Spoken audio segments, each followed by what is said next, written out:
the way you do anything is how you should do everything. And I follow that, whether you're dealing with, someone that you don't know, whether you're dealing with a friend or, business partner or whoever it may be. I always try to treat people the way they would like to be treated if the roles were reversed. So it's the golden rule in that sense.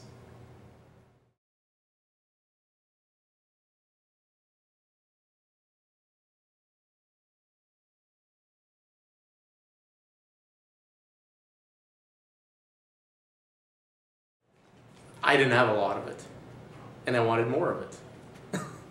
So, from the time I could remember, 10, 11, 12 years old, when I had my first job and sold a Sun and Profits door to door, I wanted, not only to have money for myself, but for my mom. So that motivated me from a very early age. And from then on, I just, became a sponge and tried to learn everything I could about different businesses and different industries and successful people that came before me, like John D. Rockefeller and Andrew Carnegie, Warren Buffett, who's my hero, and people like that, and try to emulate what they did as best as I could.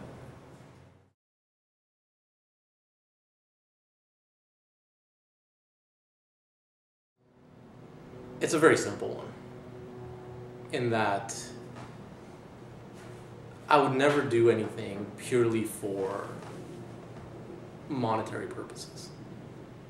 For me, when you get right down to it, I'm really one of the most lazy, unproductive people you could find, unless I'm doing something that I love. Once I found that, then everything just got a whole lot easier. So I would never force myself to do anything purely for money or for gain. It has to be something I love to do, and I have to be working with people that I like and I love. And I think if you do that, the money will come.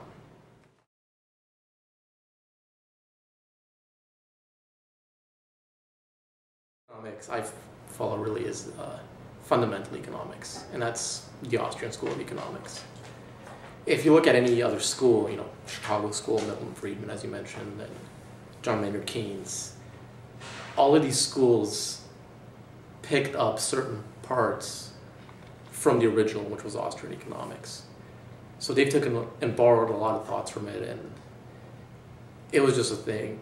Austrian is just a thing that makes the most sense for me, both from practical experience and looking back at economic history and theory.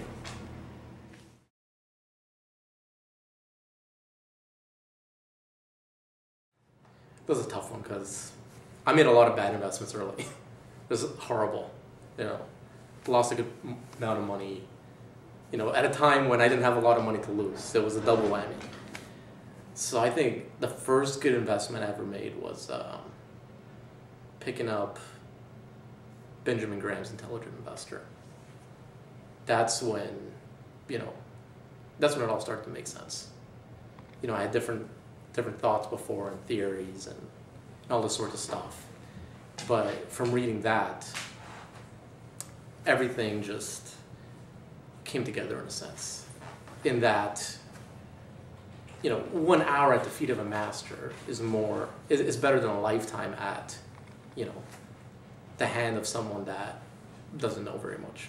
But you probably had other masters before. I did. I was very, very fortunate in that respect. My mentor, who I met, I had the good fortune meeting just before I turned 18, and he helped me tremendously. Not only, in the monetary sense and investing education and pointing me towards Warren and Benjamin Graham's writings, but from a philosophical and moral character standpoint. He really instilled in me a lot of things that made me who I am today. I wouldn't be here talking to you if it wasn't for him.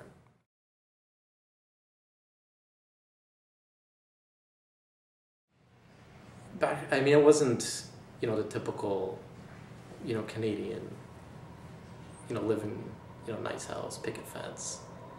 My mom, she immigrated here, single mom. So, things were pretty tough early. So, I think from that, I had the good opportunity and good fortune to learn a lot of things early. It was the gift and the curse in that sense. Circumstances weren't the best, but the gift is I got to learn a lot, maybe a lot earlier than some other people, and that benefited me tremendously.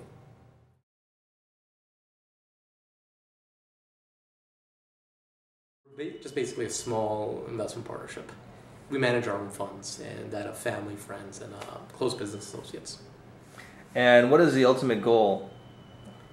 Well, the goal is to buy minority, and now as we've gotten a bit larger, majority stakes in good or hopefully great businesses. And that's the direction we're heading. How are you able to do that during these economic times? I always like to say that, no matter what the macroeconomic forecast is, or what a top-down chart looks like of the economy, it all comes down to individual businesses and the price that you pay for them.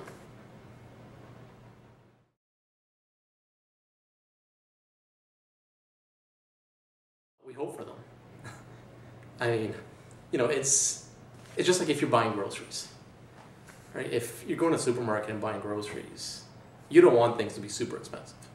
You want things to be cheap and on sale, especially if you're going to be buying them, for the rest of your life. And that's exactly the way we look at it. We're going to be buying businesses, the rest of our lives. And we're going to be owning them for, ideally, forever. So we want them to be on sale, we want them to be cheap. So it makes absolutely no sense, for someone to want things to, appreciate an excessive amount or be very highly valued if you're going to be purchasing it the rest of your life.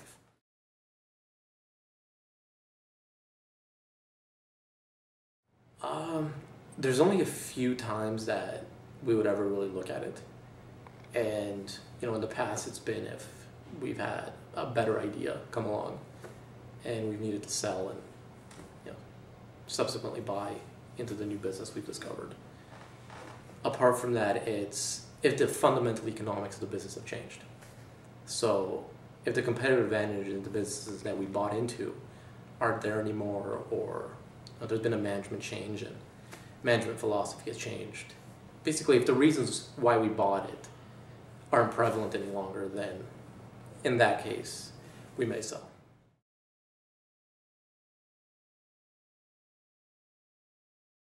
I don't think anyone should buy, into a business just because it's giving you a certain yield.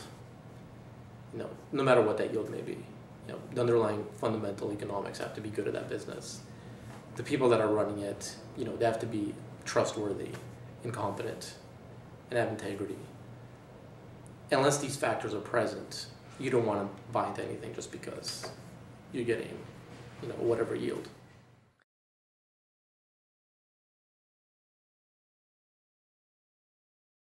If you look at the grand history of,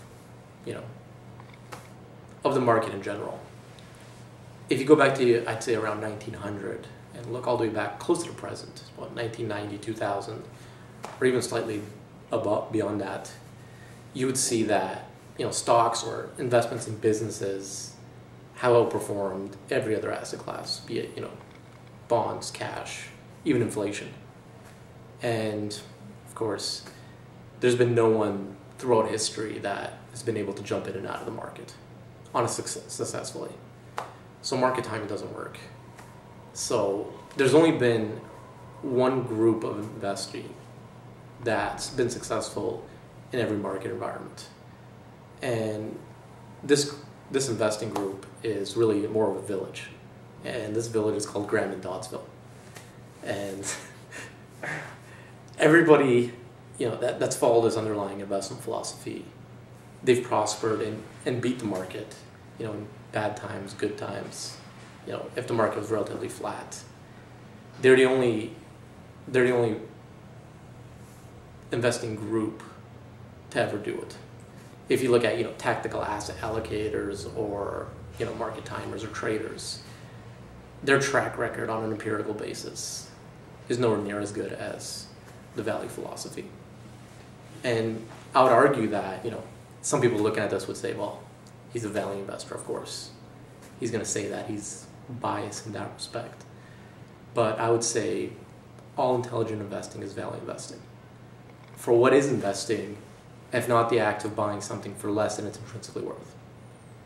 Anything apart from that is unintelligent speculation, or possibly worse, gambling.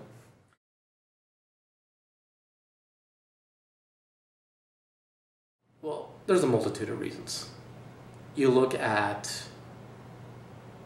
the way institutional money is managed today, and you look at the advice that's perpetuated in business schools and graduate schools and investing education in general. The standards aren't where I feel it should be, and where a lot of intelligent investors feel it should be.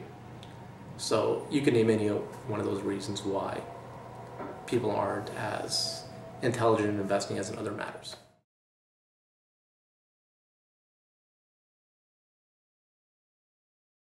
Well, I'll tell you one of the best. Okay. And that's my hero, is Warren Buffett. I think from an overall investment philosophy standpoint, he's got it right more than most. Have you say that, with that being said, with his track record, would you say that recently he might have changed the way he's done his investing? Well, recently, if you look at Berkshire Hathaway as a whole, they've brought on certain investment managers, be it Todd Coombs or the other individual that was brought on. So they're actually allocating a good percentage of Berkshire's portfolio now. So Warren's diverted that responsibility to them, and now they're buying companies which they think are good. What happened with the Bank of America thing with Warren Buffett? Well, was that a good investment, a bad investment? Is it? From a value investing point of view. I think looking at it from a rational standpoint, it was a very savvy investment in that Warren didn't go and buy the equity of Bank of America, which, as we know, they're going through all sorts of problems. The residential mortgage lawsuits, or having to sell off certain brokerage and wealth management subsidiaries at the present. So buying into that preferred, especially at the yield that he was able to obtain on it, which no one else except Warren and Berkshire would have been able to because their financial standing. It was a very savvy move.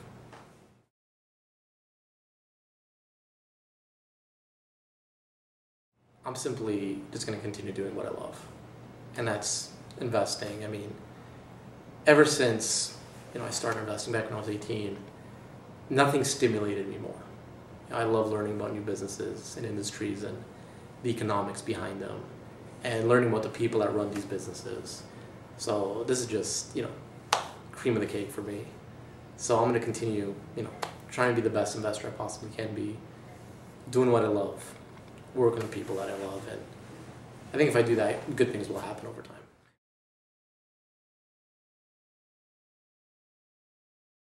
If you look at the regulatory environment in Canada, be it hedge funds, mutual funds, whatever it may be, unless you're starting out with, I would say, close to 40, 50, maybe $60 million now, it's not economical to have that structure. The partnership route that we've gone down, it makes sense, both for us and for our partners. So that's the path that we've gone ahead and followed, and we found that it was best for everyone, which is why we did it.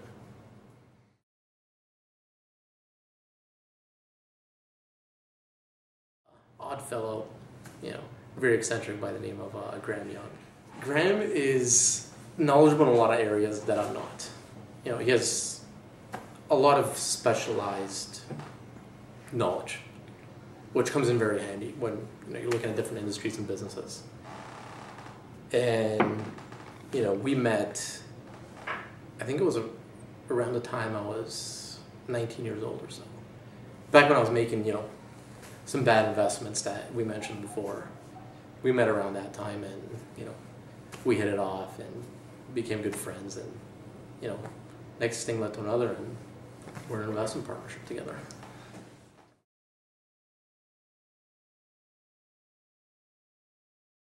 I would say, you know, the wise person, they'll give, you know, they'll very seldom give advice. They'll pick the rare occasion where they actually have something of value to offer, and then they'll let you know. Whereas, you know, someone that's not that intelligent, you know, they'll always have something to say. So in that sense, we're not like a lot of financial institutions and purveyors in that we don't sell advice, because frankly, we don't think it's worth a hell of a lot.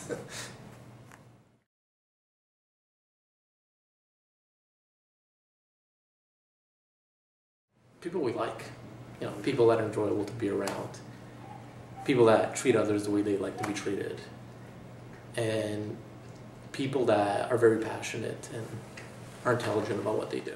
Like you mentioned, you know, when I'm speaking to a very, very broad audience, like a conference or, you know, seminar, whatever it may be, my only goal when I do this is for everybody there to learn one new thing. I think if I do that, then I've done my job. And I think the people that are there will leave happier than when they came.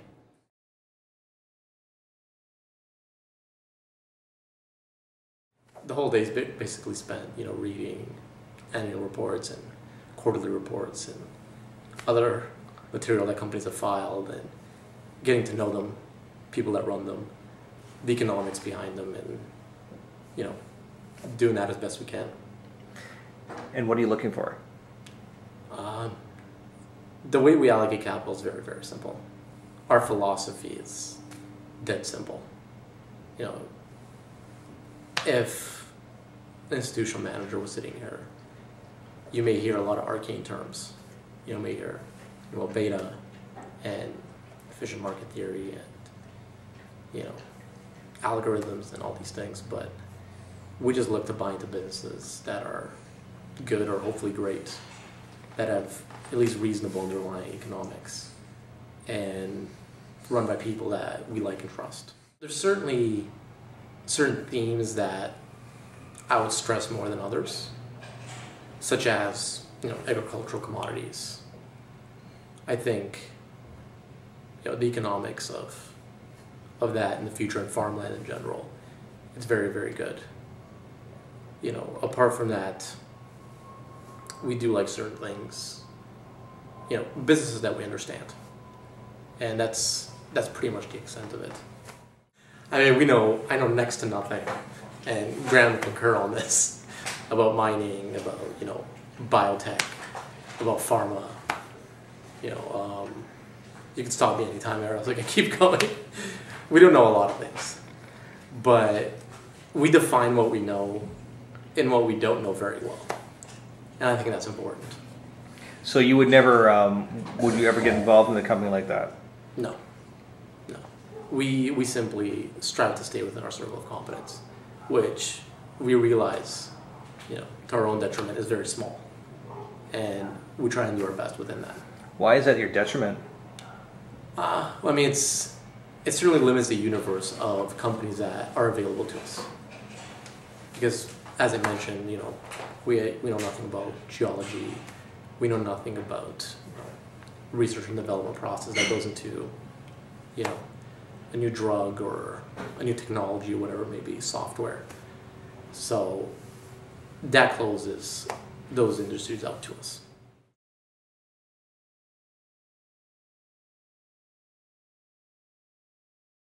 I mean, we look at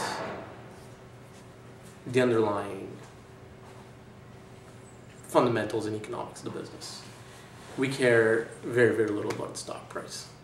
We don't care what it's going to be in a week, a month, or even a year from now. You know, as over the long term, you know, the price of the stock will more or less approximate the results of the underlying business operations. So that's what we pay very, very close attention to. And we make sure those are, you know, good or hopefully great, and that management is in place that can continue those results.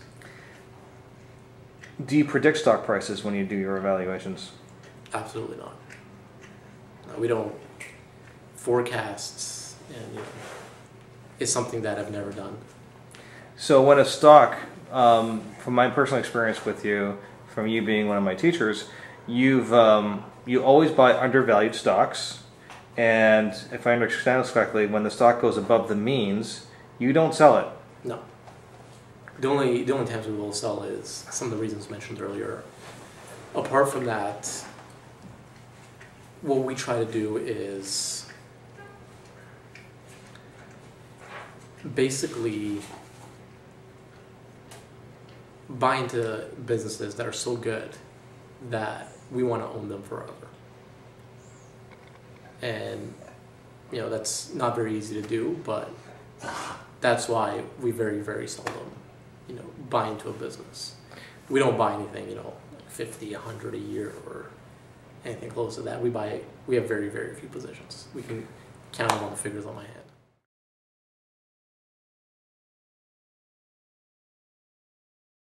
Well, there are certain situations that we invest in that are, a separate part of a portfolio, such as special situations, be it, liquidations of businesses with distributions to shareholders, or, convertible preferred stocks, or, other situations like mergers and acquisitions and spin-offs and that sort of thing.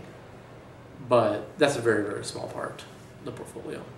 But such cases would be when we would cash out and those distributions would go to our partners.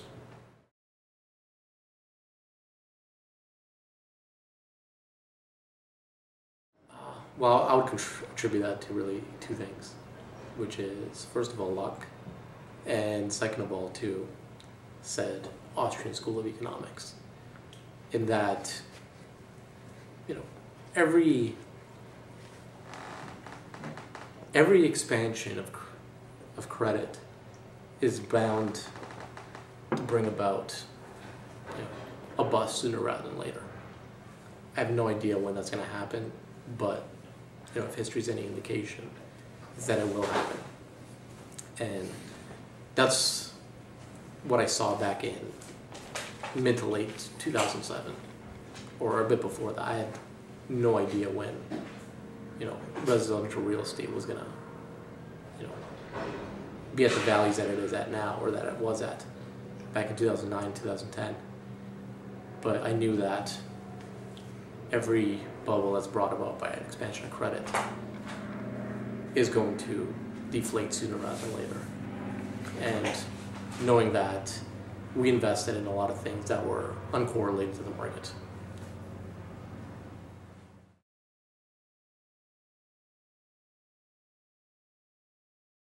Everything that we do it's out there ever since Benjamin Graham, late 20s, early 30s. He wrote security analysis in 33 and came out in 34. The important thing to realize about that is that no one business will have, or no one will be able to reach a precise value for a business. It'll always be approximate.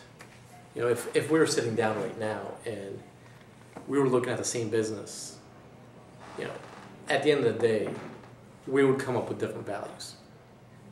But I would argue that, if we both understood something about this business, its economics, then we would both be in a ballpark figure. So, by its very nature, intrinsic value is always approximate and never precise.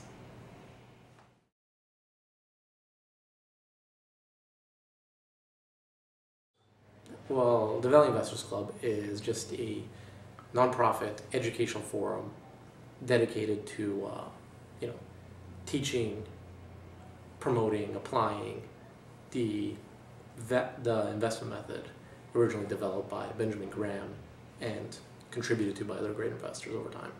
What are some of the topics you talk about? A lot of things that we focus on are very, very educational in the sense of case studies or accounting lessons or specific valuations of businesses and how to go about that. We have a plan in place to get this information out to a lot more people, and I think that's very, very beneficial, and it can't be done enough today.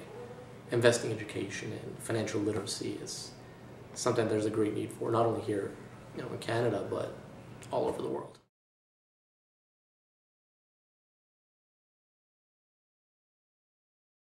Well, if everyone, had a fundamental understanding of economics, and they went one step further and maybe have some specialized knowledge about certain businesses, which I think almost everybody has, then you would have a lot more intelligent populace.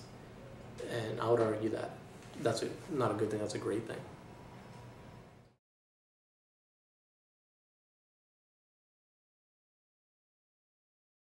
Just like as the question says, I think, negative yields, in Denmark and Switzerland and Germany on 2-year bonds or 2-year notes is completely irrational.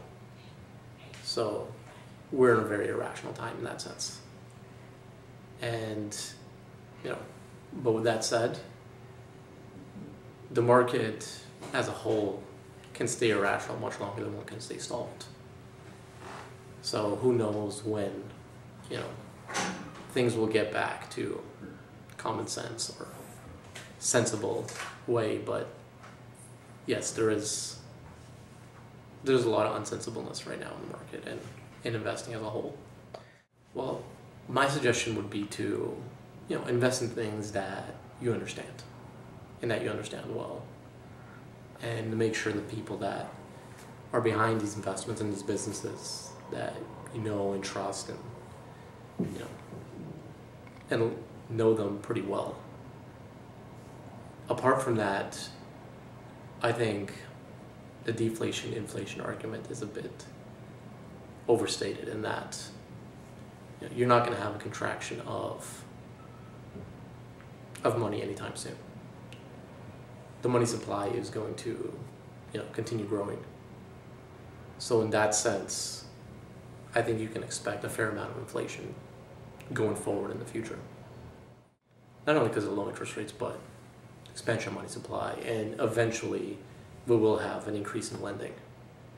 So this money that has been brought into the system by quantitative easing and other programs that's currently sitting in bank reserves right now, that money will eventually trickle its way into the economy, and it'll eventually, goods will be purchased with it, and the price of those goods, as a result, I think will only increase over time.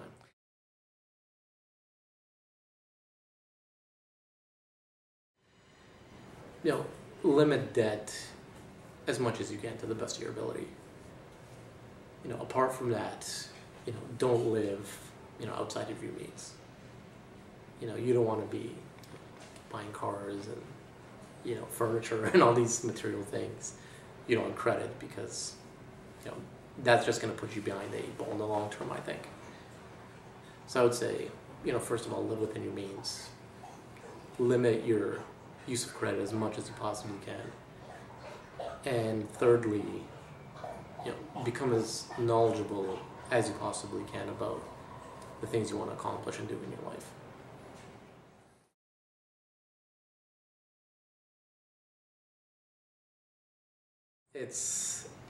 It's diverse, but at the same time, it's a lot of people are business owners. A lot of people that, are, have had success in business and in industry, and they're very, very knowledgeable about the particular business that they were in, but not so much about, industries outside of that scope and businesses, which is what we bring to the table, to a certain degree. Very limited degree, I would argue.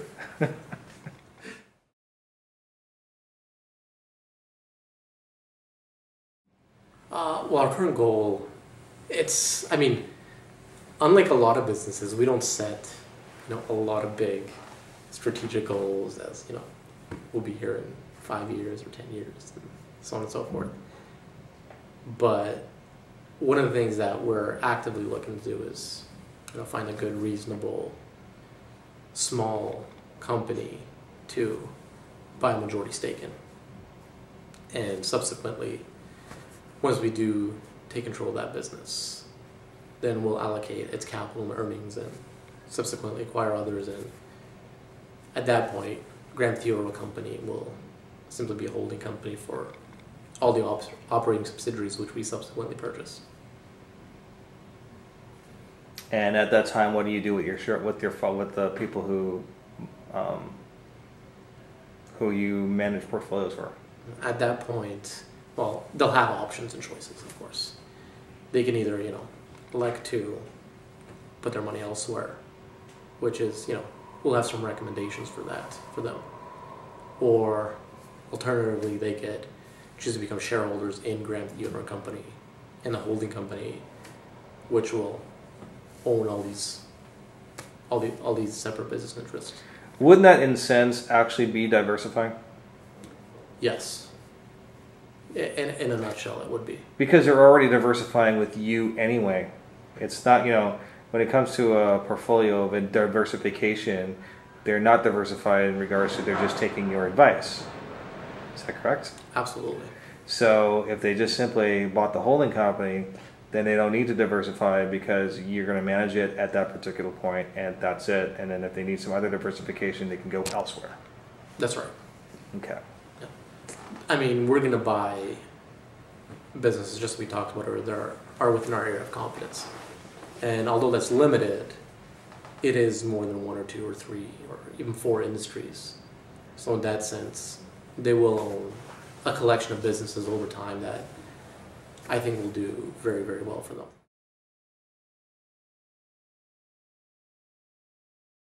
You can say that about a lot of periods in time.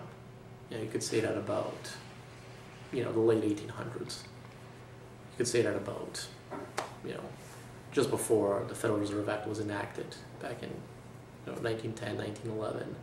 You could say that, about the Great Depression in the early 30s, and then, late 70s and 1987, a lot of calamities that people thought were, grave dangers to the financial system and the economy as a whole that just didn't happen.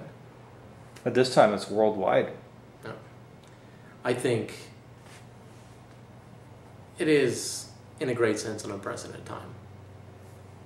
You've never seen what we're seeing now on a global basis in terms of devaluation of dollars, in terms of expansion of money, fiat money, in terms of a lot of other things as well. But as bad as times get, and they can certainly get very, very bad, you have to always look at the other side of that, in that the worst depressions and the worst downturns often carry with them the seed of an equivalent benefit or greater. So at the other side of that coin is we're going to have some good times like never before after a lot of these things pass us by.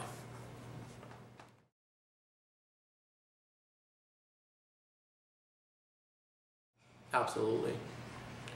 I think when you look at it, especially today, where I would think about 70% or thereabouts of the market, or the market volume that's traded, is done through high frequency trading.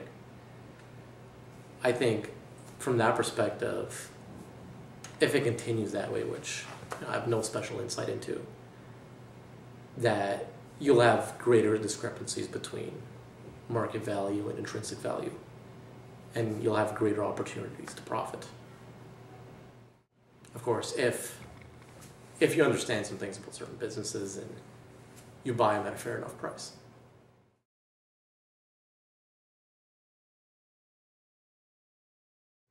Well, I should know this a lot because I make a whole lot of them.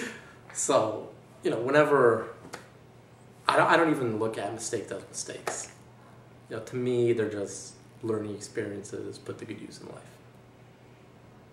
I always think that, the past is really for, three things.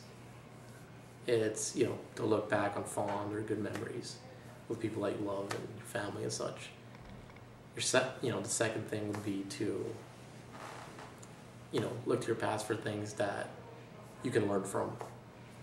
And the third would be to look at things from your past that, you know, that would motivate you to do even better in the future.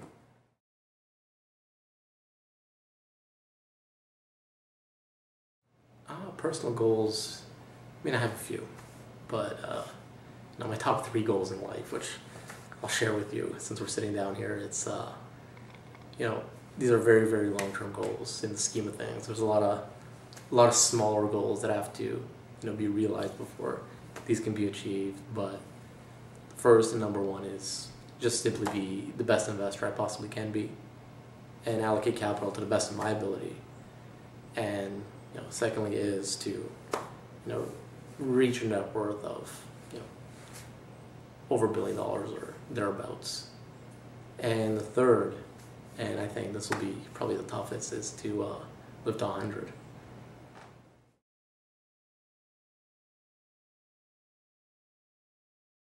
Take responsibility for your own self and your own finances. Learn as much as you possibly can. I've never met any really, really intelligent person that doesn't read a whole lot. And, you know, reading's been a great joy of mine ever since I was little. You know, back when I read my first business book, which was The Art of the Deal by Donald Trump. I think I was about, you know, 13, 14 years old. And that's how I got started.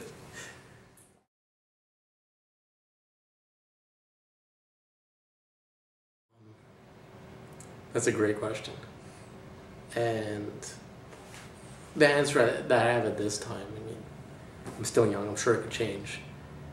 But the answer I could give you now is not someone that simply just made money. It's someone that hopefully, as they make more money over time, and, you know, our holding company grows and we buy more businesses and such, that with those funds, I'll have the opportunity to, you know, do things that, you know, even if it's on a very minuscule scale, contribute towards advancing civilization.